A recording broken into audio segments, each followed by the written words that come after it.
आणि मी या महाराष्ट्राचे शिल्लक सेनेचे प्रमुख आदरणीय आमदार उद्धवजी ठाकरे यांना उद्देशून एक महाराष्ट्र सैनिक म्हणून आज सकाळीच एक पत्र ट्विटरवर टाकलं होतं।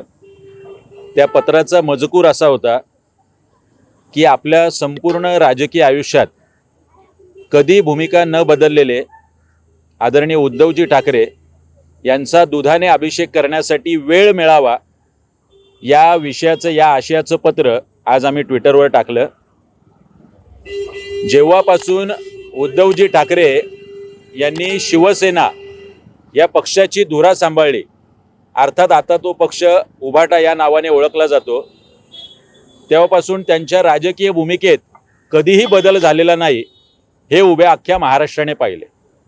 हा भाग वेगळा की अनेकदा त्यांनी मंत्रिपद, सत्ता आणि मुख्यमंत्री पदासाठी कधी भारतीय जनता पक्षाबरोबर युती केली आणि कधी भारतीय जनता पक्षाबरोबर युती तोडली।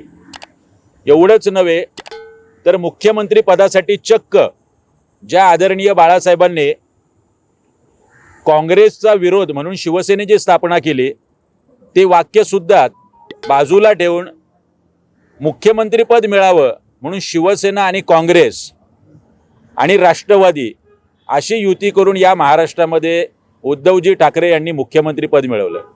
हा भाग वेगळा की श्री उद्धवजी ठाकरे हे म्हणत होते की मी एका सर्वसामान्य शिवसैनिकाला मुख्यमंत्री करेल, पण आम्ही विसरलो, माफ करा, की आपण स्वतःही एक सर्वसामान्य शिवसैनिक आहात।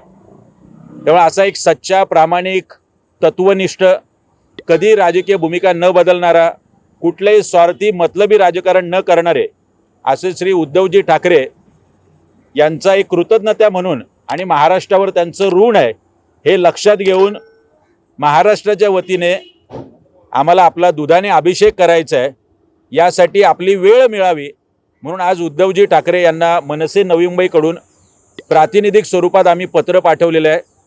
त्यांनी लवकरच वेळ दिली तर आम्ही त्यांचा दुधाने अभिषेक करू। ज्या पद्धतीने अनिल कपूर यांचा नायक सिनेमामध्ये लोक दुधाने अभिषेक करतात त्याच पद्धतीचा अभिषेक करायची इच्छा समस्त महाराष्ट्राच्या वतीने आमची आहे। थोडक्यात एक टीपसुद्धा दिलेली आहे, त्यांच्या निवडणुकांच्या व्यस्त शेड्यूलमुळे जर त्यांना वेळ मिळाला नाही पुढच्या काही दिवसात तर आम्ही पुढच्या काही दिवसात त्यांच्या फोटोला दुधाने अभिषेक करू आणि या महाराष्ट्राच्या वतीने त्यांचं ऋण नक्की फेडू।